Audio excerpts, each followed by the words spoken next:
Welcome in to another week's edition of our Arkansas Football Recruiting Report. As always, we are joined by our Otis Kirkin. Otis, what a weekend for the Razorback football team, getting a huge win in Death Valley. What was your reaction to that game, just starting things off? Well, I whacked myself shaving, I guess. I was excited. no, no, I did that before the game. So, no, I'm just joking. But no, I thought it was a heck of a football game. I thought Arkansas was very patient with what they were doing. They stayed with the game plan. Obviously, on offense, they were struggling in the first half with all the pressure that LSU was bringing. And Arkansas knew they were going to do that, but they didn't get away from they didn't panic and go completely away from what they do. They stayed with it, and in the second half, as KJ said after the game, it kind of came down to them, blocking. They started winning some of the wars, the blocking protection deals. And once Arkansas did that, and the Arkansas defense was outstanding last night. I was proud to see Coach Odom bring some pressure himself. They don't usually do that, and it was really nice, especially with a freshman quarterback on the other side that hasn't played that much. So I thought that was smart coaching by Barry, and I thought Kendall called an excellent game. Some of those plays weren't working the first half, but man, he was calling. I thought they were good play. You've got to block, and you've got to execute, and it wasn't always that. But I'll tell you one thing that really impresses me about this team, Nick. That offense with KJ Jefferson, they do not turn the ball over. That's a good point. They've done that all year. They've had a few turnovers, but they won the turnover war 3-0 last night, and that played a huge role. Well, they won the game. Cam Little's kick won the game, but Monteric Brown's interception basically played right into that, because once LSU didn't score, and knowing the kicker that they've got in Cam Little, I think every Arkansas fan felt this game's over, and it was. All Arkansas had to do was run two plays and then get the third one in the middle of the field and let Cam win it for them, and that's what they did. And it was smart coach. I thought it was a great coach game by Arkansas. I think when we're speaking on recruiting, I think back when Scott Fountain earlier in the preseason was talking about Cam Little, he went to see him one time, and he walked through the door to see Cam Little at a $135 he was weighing, and he said, nope, I don't really want this kid. Then Cam Little put on, I think, 18 pounds, becomes the Razorback saving grace, and what a story for this kicker. And I'm proud you mentioned Scott Fountain, because now he's a coach that took a lot of flack last year. Oh, yeah. He took a lot of flack. And and probably some of it was very deserving, but I'm just saying, this guy took a lot of flack last year. Yeah, they've had 2 punts blocked this year, but if you take out those 2 punts, you'd be hard to find. He's got Vito kicking out of the end zone. Reed Bauer's been a solid punter. Cam Little, we know what he can do kicking. That and the coverage units, when they didn't, have been excellent. The punt returns got some yardage. He's done a great job, Scott and Fountain has. If people are going to be critical of him, I think it's fair for us to also praise him for the job he's done this year, and he deserves every ounce of praise he gets. Incredible last night. All right, let's get to the nitty gritty, and that's scholarships availability. Every week we talk about, who's coming to the Hogs, potential prospects, but we have a huge group. And you've laid out in some articles on our website of just how big this recruiting class is. And last week, I think in the leading up to the press conference at LSU, Sam Pittman said, we're kind of full. So can you break us down the scholarship availability for Arkansas? What kind of room they have left? Do they have any wiggle room? The wiggle room starts with the fact that they've got 20 commitments, public commitments. They counted 3 transfers, grad transfers forward from last year. And that's those 3 defensive linemen, the 2 from Missouri and Ridgeway. That's 23. Then you add Warren Thompson, you give him a scholarship, and people ask me about that. He hasn't been here a year, and that's why he has to count against the 25. So you're at 24. And by my sources, I've got a source swears to me, they've got a private commitment. Well, if that's the case, they're at 25, they're full. Here's how they can add more, though. Once they get 25, once those kids sign and the seniors here now leave, you'll see where you're at with the 85. And then every time a kid enters the transfer portal, if you drop below 85, which is the overall limit you can have on a scholarship, once you drop below the 85, you can start adding portal. You can buy them back through the transfer portal. In other words, if you get down to 82, you lose 3 kids to the transfer portal. You can go get you 3 from another school, and that's what Arkansas. That's pretty much the wiggle room. It's just a transfer portal right now. I mean, assuming that everybody's committed signs, and there's only a handful of the kids that are committed that have not already officially visited Arkansas. There was a big deal made that they didn't have any official visitors in October. Well, they didn't need to have any official visitors. They've only got about 5 kids right now that haven't taken. Off the top of my head, I can name James Joyner, Imarian Harris, the punter that committed. Isaiah Satagna, and I think the private they flipped him. Yeah, that would be 5 that have not taken official visits to Arkansas. And but all those kids have been here on official visits. I mean, Joyner's out here recruiting his rear off for Arkansas. I mean, Sam needs to put him on the payroll over there. The way he recruits, he and Dax and JJ and Caden and some of those kids. But no, I mean, right now it comes down to the fact that they've got to go through the transfer portal. As long as everybody is committed, signs with them, and I haven't had any indication anyone that's committed to them. I'll tell you what, Sam does a great job, Nick, of getting kids to commit and then stay solid.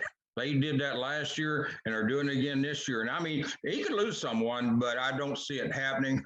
But even if they do, they've got avenues to go get another player in that position. And with that, you're kind of strained now. All your scholarships are out or taken or committed to somebody. Sam Pittman said the only way you kind of alleviate that pressure is for you to send people out, for some kids to be like, all right, I need to enter the transfer portal. Maybe I'm not getting enough playing time at Arkansas. Maybe this just isn't the right fit.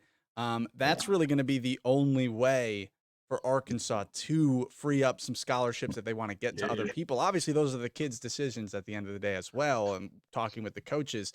But how is the transfer portal really going to factor into how Arkansas can maybe shift their roster, or will it at all?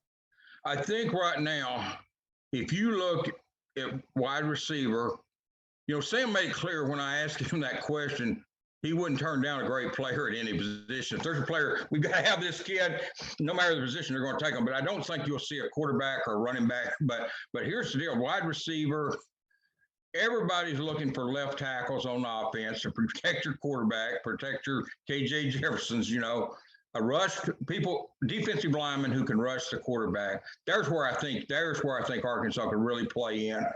And then they're not going to turn down a great cover cornerback, a kid that's got a lot of speed. That's something they want. And so those are kind of the positions where they can really help themselves through the portal. Right now, I would say, tight end, I'm sorry, possibly if they took another, they've got 2 high school kids committed, but if they took another one, I think you would see it be an older tight end, someone that probably had 1 year, because they've got 2 4-stars in the 2023 class also committed. So you've got 4 tight ends out there. They're on their way to Arkansas in the next 2 years. Plus Aaron Outley will be able to play next year by all accounts. And so they're sitting pretty good. They've just got it. But an older one could come in and take Blake Kern's place and fit in pretty well there. I think Trey Knox is somebody's kind of a wild card in that. I mean, he's someone that's really helped them at tight end. I mean, he's really helping them. And he got a bad call last night. He did commit a penalty, but I'm telling you, they should have been working on the LSU player that had him by the face mask over there on the sidelines before that. Trey was retaliating. He got caught, but I don't know how you could see that and not see what was going on the sideline. That was the ref, SEC ref blew that call. Now, one question I want to ask you, Otis, is in this situation for Arkansas, you're kind of at your limits, you're maxed out. Is this a comfortable position for you? Do you like where you are? Or is this like, oh man, we might have overextended a little bit in our recruiting? No, not when you do your homework and do your cross-checking and do the thorough deal that Arkansas does with those kids. They've had these kids on campus. Last year, they took kids that, be honest with you, some of the kids they took last year had never seen, and they'd never seen the coaches in person. I'm talking about all virtual, right? On Zoom or something. But no, I'm talking about on the hoof in person. They had not seen. No, I think Arkansas does a good enough job evaluating it. They feel pretty good about they feel really good about where they're at. This is where you want to be. You don't want to be, because Arkansas. not under Sam, but kind of that first year he was here, all first year coaches go through that. But Arkansas is at a position where they're sitting pretty good right now, and that's where you want to be, especially in your third or fourth recruiting class, because you're sitting here knowing what you've got on campus, you know what you've got coming in, so Sam can afford to kind of sit there and not be too worried about where they're at right now. I think he feels real comfortable where they're at. I think the coaches have done a good job. They've hit every state. I mean, they've got kids coming from Michigan. How many kids they signed out of Detroit? They've got a kid coming out of South Carolina. They've got a kid coming out of Texas. There'll be more from Texas in the upcoming. That's where that's where you're going to see those wins over Texas and Texas A&M come into play, is in the 2023 and 2024 classes. That's where you'll see especially the 2023 next year. You will see more than one kid from Texas on the commitment list. Yeah, that's one of the biggest states for high school football. You got to try and poach a few of those, especially when Texas is coming into the SEC. Now, my question, Otis, and my last one for you is we lead off talking about the big win in LSU. You got a 7-win season after a 3-win season. You are rolling, and you're only improving your bowl position. Right. What have you heard about how much this is just impacting recruits to be excited to want to come to a program that is now breaching into the top 25 and was as high as 8, but they got humbled a little bit, but is now a top 25 team? Yeah, we know there are 22 in the coaches poll. We know that right now, and I'm talking about in the upcoming week. 25 last week in the college football playoff. I think the kids.